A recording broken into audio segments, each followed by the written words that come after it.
Hello and welcome to my presentation.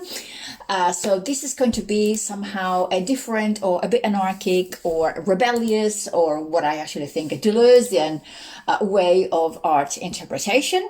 I always say to everybody, please, if you are getting bored, just remember to add Harry Potter and in front of any title and things are going to get better. So let's start.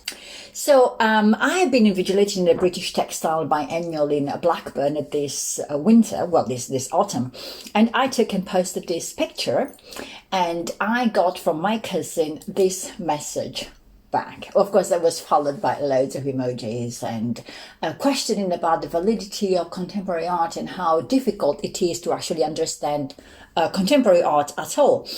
Of course, this then was followed by loads of rising of eyebrows when I showed that reply around. It is difficult to understand what art is. It is difficult sometimes to understand or convey what a piece means, and understanding what the work that actually does within us, and that is what fascinates me, and that is actually the scope of my own dissertation and my own practice. I'm interested in what happens in between these two different, very specific kind of machines, which is the object on one side and the viewer. What is actually happening within that space. So this summer, when I decided to focus my dissertation on Hilma of Klint, who was a Swedish artist, I've read, I'm not saying everything, but most of what has been written and published by the foundation and by those theses and other journals, and I got really bored. I got really bored because every single article or thesis or a book described the artist in exactly the same way.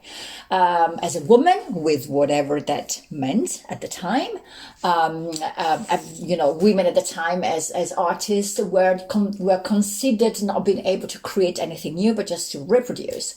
She was a professionally trained painter. She owned a personal private studio in the center of Stockholm for about 20 years. She has been a student at the academy.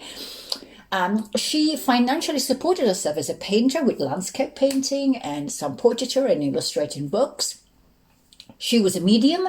She did seances, and that is where part of her new body of work about spirituality stems from. And of course, she was single, so with all the possible inferences and speculations, but which have been not supported by anything in her personal bibliography. So this is Hilma of Klint as portrayed by every single in every single book. And then, of course, the question was she an abstract artist? Was she the first abstract artist? Oh, poor Kandinsky. Was she the first female abstract artist? Or was she the first abstract female artist? And what I've noticed is that what actually is happening is that there was like a stubborn discussion about the validity and importance and the relevance of her spirituality. So what you see here are some of her paintings, called the paintings for the temple. Bryony Fay, who's a British art historian, she wrote that we should take a step back from her spirituality. So we need a critical distance if we want to talk about our art. Spirituality instead is a dead end. Most critiques and writers and art historians try to find her and pigeonhole her within the historical known and accepted timeline. Was she before Kandinsky? Was she after Kandinsky? Can we put them together? Is it like, I don't know, do we have to rewrite completely the whole art history? Some people even define their paintings and not paintings because they've been thought from a spiritual perspective, and hence they are like more diagrams, so not paintings at all. She decided in her notebooks that the moment that she died, all her painting and all her notebooks should have been kept hidden for about at least 20 years after her death.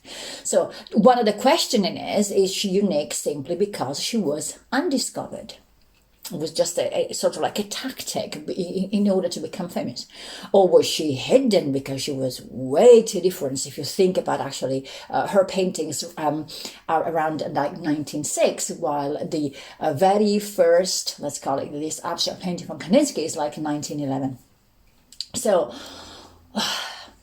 loads are talking about exactly the same subject, and all of these, of course, are very objective. There is like no personal interpretation. They're very cold and from a sort of like a distance. And of course, the psychotherapist in me, while I was reading, I was going, oh, label, external validation, conditioning, label, and especially very bored. Because what I have noticed is that the kind of writing and discussing about her is very causal, very hierarchical. It's very structured, it's very formal, very academic. And to me, that creates a power imbalance.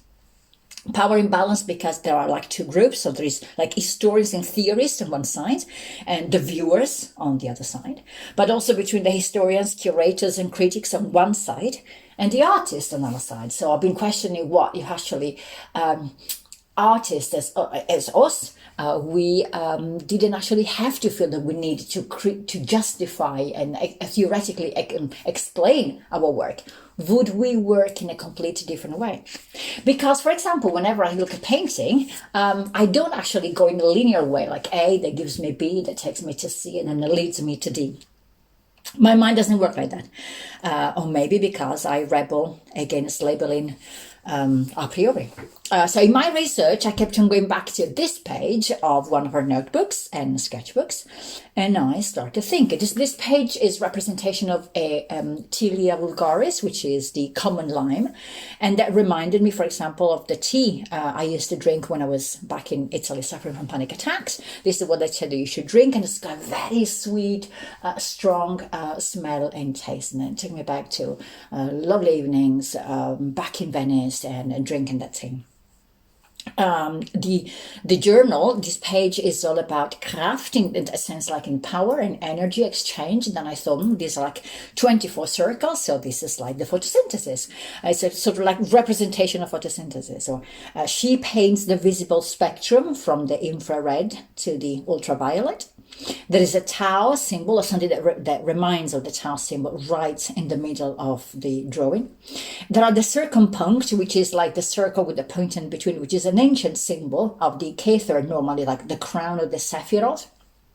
And more personally, I was thinking, the Tilia vulgaris has been used to create the shields as described in Beowulf, and Beowulf was actually the focus of my first dissertation, and hers my very first book. On a more personal level, her mother's name was Mathilde, and so I was very drawn to her, maybe also for that perspective. Then I went on the research and I realized and found out that the oldest and largest Tilia vulgaris tree is actually in Stockholm. And I've been wondering, has she been actually seen that tree? Was that tree in a particular place of Stockholm, area of Stockholm, in a park that she used to go to? So my mind doesn't work in a structured linear way. It is tangential. It is definitely rhizomatic. But it's not chaotic, so let's not sort of think that chaotic, rhizomatic means chaotic. So I've got to thank somehow Gilles Deleuze for providing me with this description. So Vanessa, in the last lecture, was asking us where we are in this journey. So I always thought that I maybe at my service station now having a coffee break instead of a nervous breakdown while trying to convince everybody that hierarchical trees can stem out of rhizomes. So rhizomatic thinking, I think, validates people, validates their ideas, validates their interpretation. Anne Savagnard describes rhizomes as multiplicities, as a proliferation or the transformation of dualism. There is no more black and white. There is no more this is happening in history and hence culturally this must have happened. It's a constant becoming, it's transformation, it's innovation. It is an exploration of unknown territories and even a rejection of an interpretation of art in favor of experimentation. This is highly rebellious and very political, which is, I know it's not everybody's cup of tea.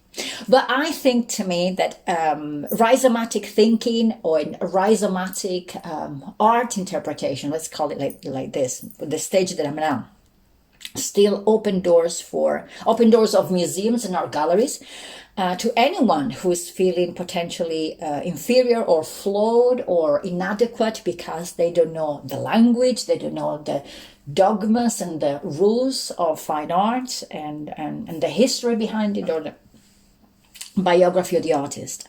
And if we can accept rhizomatic interpreting, I think we can even accept my great-grandmother's doily, because that creates a connection, has created a connection between that piece, that image, via that image, to my cousin who lives in Italy, and then back to me.